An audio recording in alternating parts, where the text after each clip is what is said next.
स्वागत है आपका सबलाइम न्यूज़ में। जैसे कि आप जान रहे हैं कि इन दिनों बिहार में कुछ अच्छा नहीं चल रहा है। मैं बात कर रहा हूँ पॉलिटिकल बात में ये है कि कल नीतीश कुमार ने आपातकालीन बैठक रखी थी और उन्होंने दो टूक में ये बात कह दिया कि मुझे किसी पद का मोह माया नहीं है, मैं सिर्फ कुछ बचे हुए काम थे बिहार के डेवलपमेंट के, इसके लिए मैंने हामी भरी थी। और अब मैं ये कहने से संकोच नहीं करूँगा कि जिसको बीजेपी चाहे सीएम का पद दे या जो जिसको पद देना चाहे और जिसको जो पद लेना ले ले, मैं इसमें कोई इंटरफेयर नहीं करूँगा। तो अभी हाल में ही पिछले हफ्ते ये देखा गया कि आरजेडी में भी बड़ा एक बैठक चल रही थी और काफ़ी कुछ उन लोगों का डिस्कशन चल रहा था। और तेजस्वी यादव ने तो ये यहाँ तक कह दिया था कि 2021 में बिहार में विधानसभा का फिर से एक बार चुनाव होगा। तो ऐसा अंदेशा लगाया जा रहा है कि पॉलिटिकली बिहार की राजनीति में कुछ अच्छा नहीं चल रहा है, क्योंकि अभी 2 या 3 दिन पहले दिल्ली में प्रधानमंत्री नरेंद्र मोदी जी से बिहार के डिप्टी सीएम जाकर मुलाकात किया था और बिहार के बारे में, बिहार के पॉलिटिकल माहौल को वहाँ साझा किया था। और इससे अंदाज़ा लगाया जा सकता है कि बीजेपी जैसे कि दूसरे राज्य में अपना सीएम बनाना चाहती है, वैसे ही बिहार में भी अपनी रणनीति, अपनी डर्टी पॉलिटिक्स को कामयाब करने की पूरी कोशिश कर रही है। लेकिन ये बिहार के लिए डेवलपमेंट में एक बहुत बड़ा मार्क होगा, फुल स्टॉप होगा। जैसे आप देख सकते हैं कि बिहार में लव जिहाद और दूसरी धार्मिक चीज़ों पर ही ध्यान दिया जा रहा है, डेवलपमेंट से कोई लेना देना नहीं है।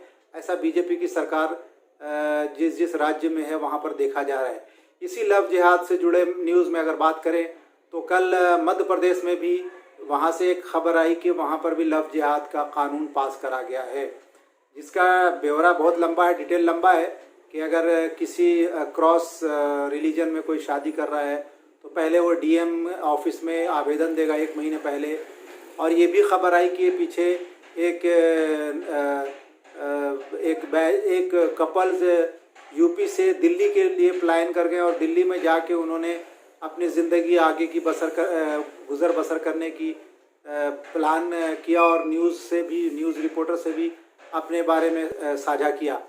तो कुल मिला के बहुत मामला अभी कॉम्प्लिकेट चल रहा है बिहार के अंदर, और बिहार और दिल्ली की दूरियां काफ़ी नज़दीक हो गई हैं पॉलिटिकली ये देखा जा रहा है कि पूरी बीजेपी और आरएसएस चाहते हैं पूरी तरह से कि बिहार में जिस तरीके से ईवीएम के घोटाले का भी उनके साथ ये आरोप, लेकिन उसको भी खारिज करते हुए इन्होंने अपनी कई सारी सीट को क्लियर किया। और अभी ये देखा जा रहा है कि शायद ये अपना दावेदार सीएम का दावेदार बीजेपी जल्द ही पेश कर दे और सरकार में काफ़ी बड़ा फेरबदल आने की उम्मीद की जा रही है। इसीलिए पिछले दिनों आप देखें, कुछ दिनों से लगभग 1 महीने में, मतलब दिसंबर की ही अगर बात करें तो दिसंबर में कई सारे उद्घाटन मुख्यमंत्री नीतीश कुमार बिहार के उन्होंने किया। गिर का एक प्रोजेक्ट था उसको क्लियर किया और अभी बड़े लेवल पे इन्वेस्टमेंट किया कि जो नगर निगम से रिलेटेड है, नगर निगम को अपग्रेडेशन करने के लिए, यानी शहरी क्षेत्र को अपग्रेड बहुत सालों से नहीं हुआ था और उसकी ज़रूरत भी थी बिहार के अंदर। उसको नीतीश कुमार ने पारित किया, लागू किया और उसकी लिस्ट जारी कर दिया। तो इस तरीके से कई सारे प्रोजेक्ट का उद्घाटन किया, कई सारे फ्लाईओवर्स का किया, कई स्टेट हाईवे का निर्माण करने का काम किया। तो डेवलपमेंट में उन्होंने जो भी उनके हाथ में प्रोजेक्ट थे उनको जल्द से जल्द कंप्लीट करने का, यहाँ तक कि पटना में जो मेट्रो पे काम हो रहा है उसको दिल्ली मेट्रो के हवाले कर दिया, यानी उनको दिल्ली मेट्रो को कॉन्ट्रैक्ट दिया है कि जितना जल्दी हो सके इस प्रोजेक्ट को कंप्लीट किया जाए। और बेसिकली देखा जाए तो क्राइम मुक्त और डेवलपमेंट के नाम पर नीतीश कुमार ने 15 साल राज किया और अभी उनका 5वां टर्म चल रहा है। मतलब ये लगातार 3 बार चुनाव में इन्होंने सीएम के उम्मीदवार थे, उसके पहले भी थे।